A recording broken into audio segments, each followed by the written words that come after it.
Hello everybody and welcome. Today I am going to go ahead and upload this video to YouTube, and the subject of this video will be how to install Flash Player in Fedora 22. Now, a bit of a disclaimer, this is primarily meant for people on Udemy who are following through the courses and have had difficulties playing the videos in Linux. So this procedure is pretty much similar for any other distribution out there. I mean, the same concept applies, although you might need different repositories. Anyway, I will show you how to install it definitely today in Fedora 22 as has been requested, and hopefully this will solve a lot of problems for you. But also be aware that Adobe actually has discontinued support for Linux in general. They will still provide security updates for about 5 years, if I'm not mistaken, but there are alternatives. And in that period of time, I mean, there are alternatives now to Flash, and in that period of time, you will probably not even going to need Flash anymore, not even on Windows probably. Although Firefox doesn't have this, but Chrome does have an embedded Flash player in it, which Adobe does actually support in cooperation with Google.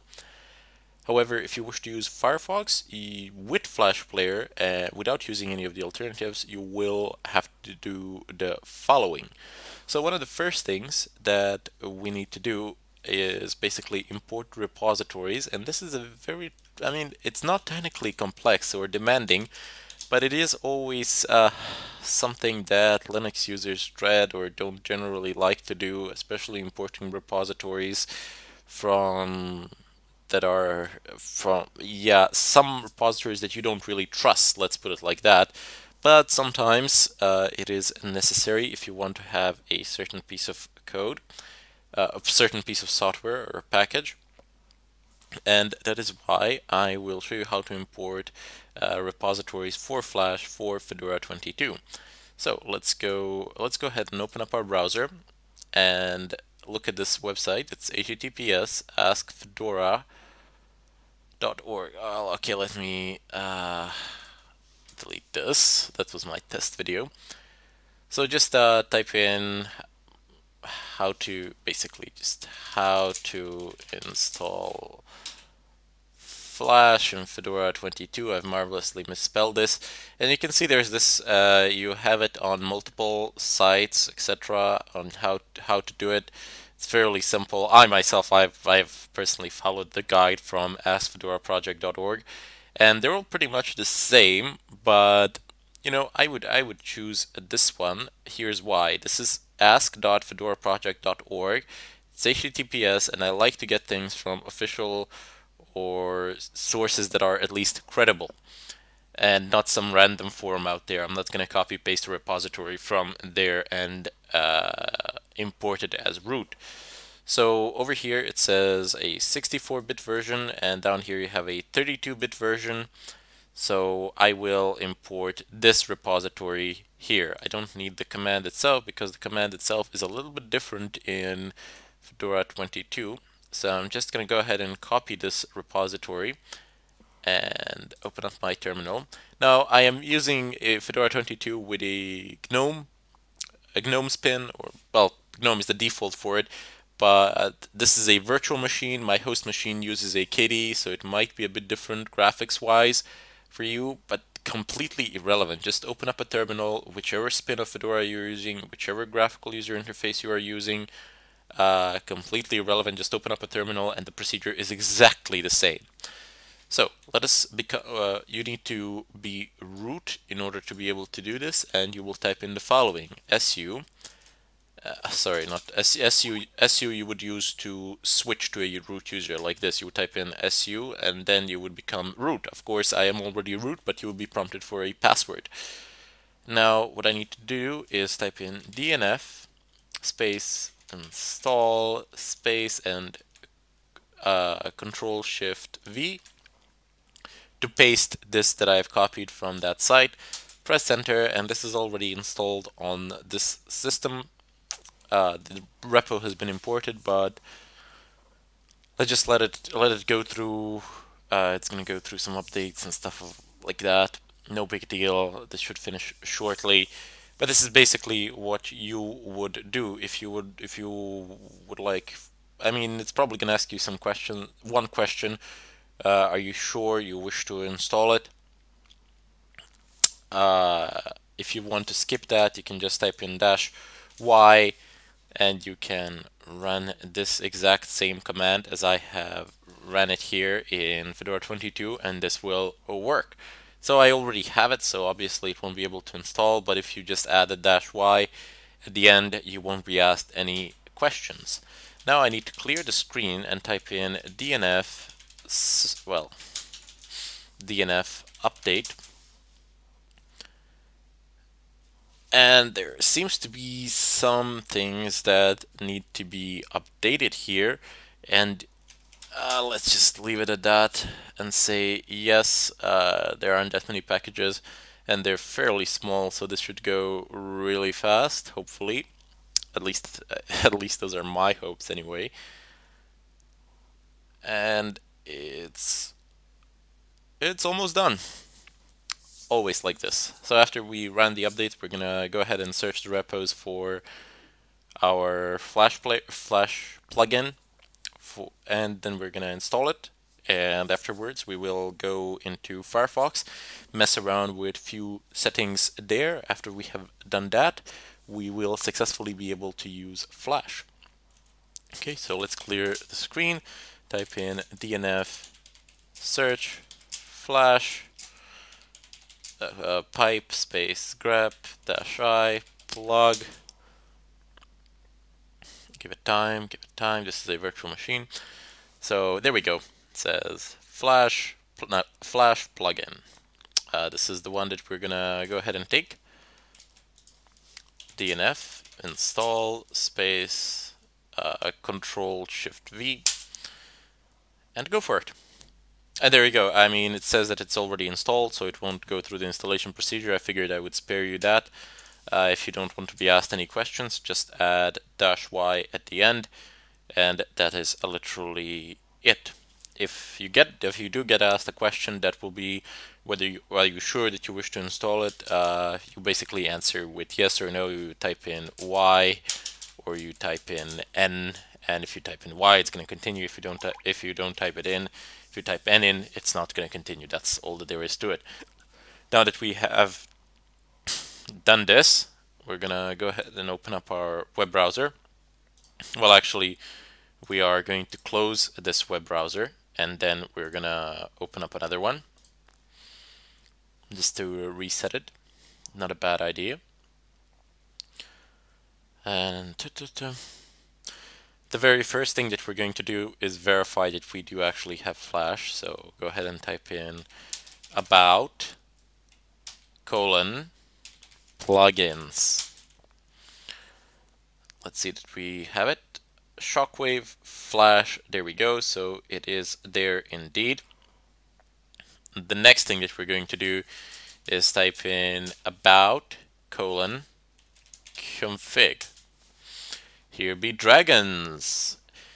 And they're right. So if you don't know what you're doing, don't change anything here unless you know exactly what it is that you are doing, what it is that you hope to accomplish with it. Don't just enter here because, hey, why not? I'll be careful, I promise. And now we need to change two parameters, and I've written these two parameters for myself here. Okay, that's not what I need.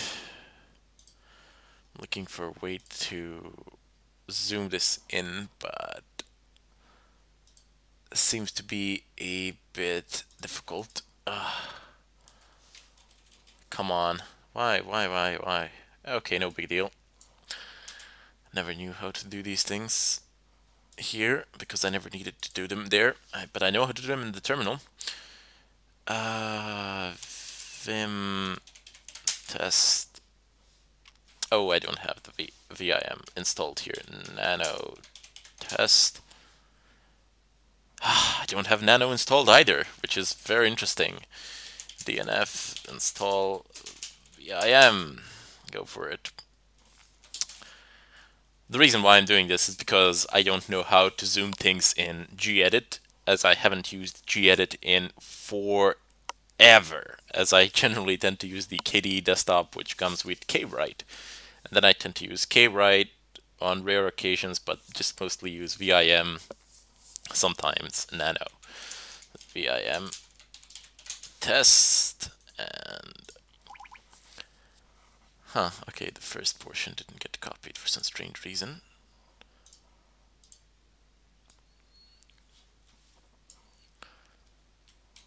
Okay, there we go. So I hope that you all can actually see this now. There we go. The zoom, it works. So media source enabled. So this is the very first parameter that we're going to need to mess around with. And let's go ahead and grab the parameter and paste it here in the search place.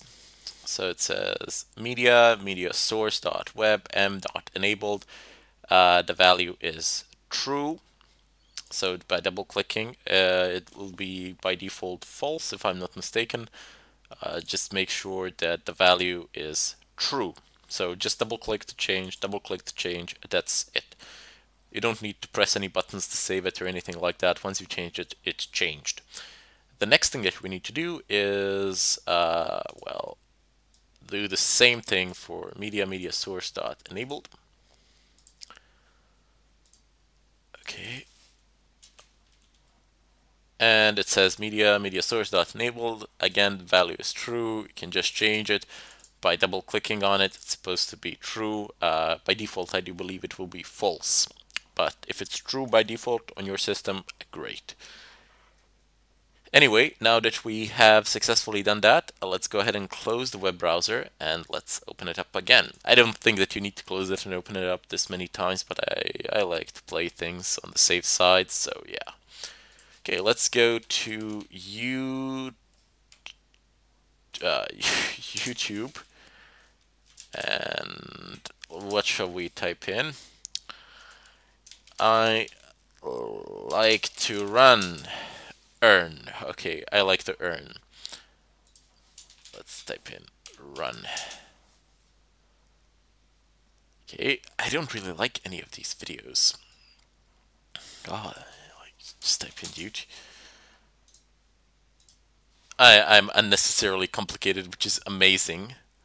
So let's just pick one video at random that won't be as painful. Minions. Who doesn't like Minions? It's an awesome show. It's an awesome film. So it says quality 360p, and now I can select 1080p, 720p, 480, 360, 240, or if you are feeling adventurous, you can go to 144p. I've disabled the sound. There you go, HD, 1080p. Anyway, let's close it. Close it. It's a virtual machine, not made for these things. Anyway, I hope that this video has helped you out and that you have managed to successfully install Flash. If you encounter any problems or difficulties, feel free to ask for help. Keynote: I do not monitor the discussions on YouTube. And if you wish to post a question or if you need help, just go over to Udemy, follow the link in the description. You do need to log in, but you are definitely not required to pay for anything or enroll in the course. You can ask as many questions as you like, whether you are enrolled in the course or not. So you don't need to pay for anything unless you want to. And then you can actually buy the course, but that's not the point. What I'm trying to say is that you can ask me any questions that you like, and I will be more than happy to help you out. And you don't need to like pay for anything just by registering. It's just that I cannot answer here on YouTube. All the questions have to go through Udemy. So I hope that this has helped somebody, or at least a good amount of people. Even if it has helped only one person, I'm happy. And that this video has been of use to you.